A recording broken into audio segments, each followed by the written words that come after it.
While your alum is heating in the oven to dry off the waters, we're going to do some qualitative analysis tests to prove that it has potassium and aluminum and sulfate in it. The first test is a flame test for potassium. Under a fume hood, take some concentrated HCl. The proper way to handle this, of course, is with gloves.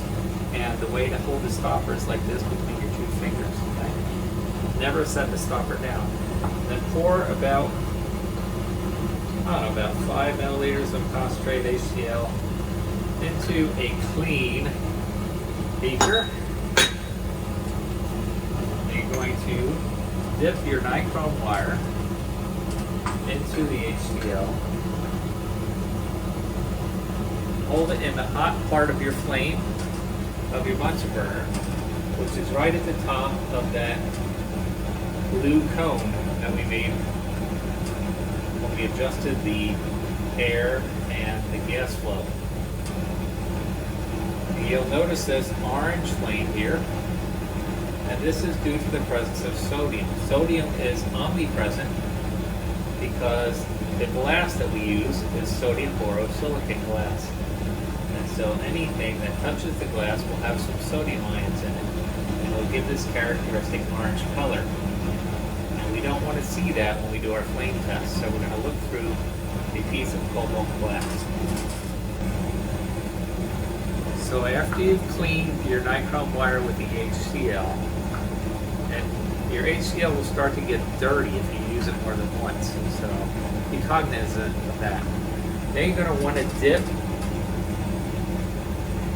your nichrome wire in the solid alum and hold that directly in the hot part of the flame, and then look at it through the cobalt glass. Now, of course, I can't do this on the video, but if you see it a lavender flame, then you have a positive test for the presence of potassium. After you're finished, make sure you clean the nichrome wire and the HCl again before you return the wire.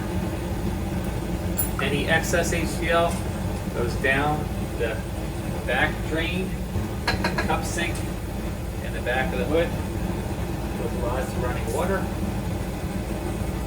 And then rinse out your beaker under the hood as well, so that we don't smell those fumes outside the hood. Okay, so our second qual analysis test is for the presence of sulfate. We're going to do this test using barium nitrate solution. So first we're going to dissolve a little bit of alum,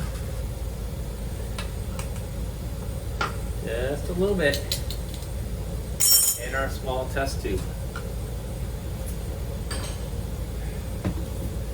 Dissolve it with some distilled water from your wash bottle.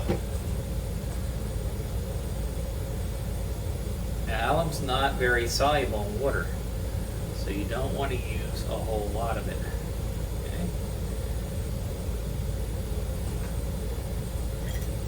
You may have to add more water in order to get it all to dissolve.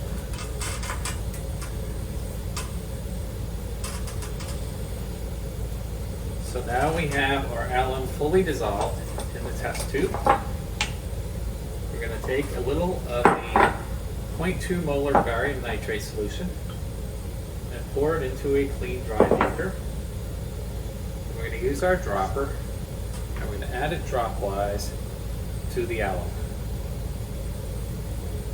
And you can see that it makes a precipitate of barium sulfate.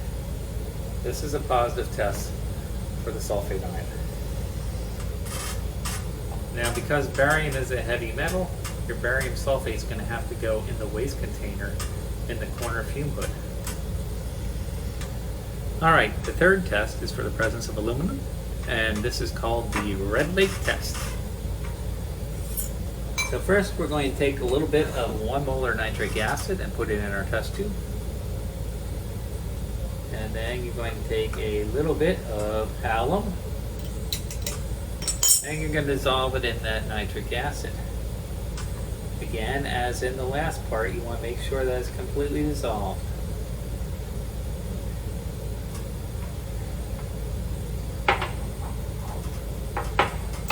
Next, you're going to add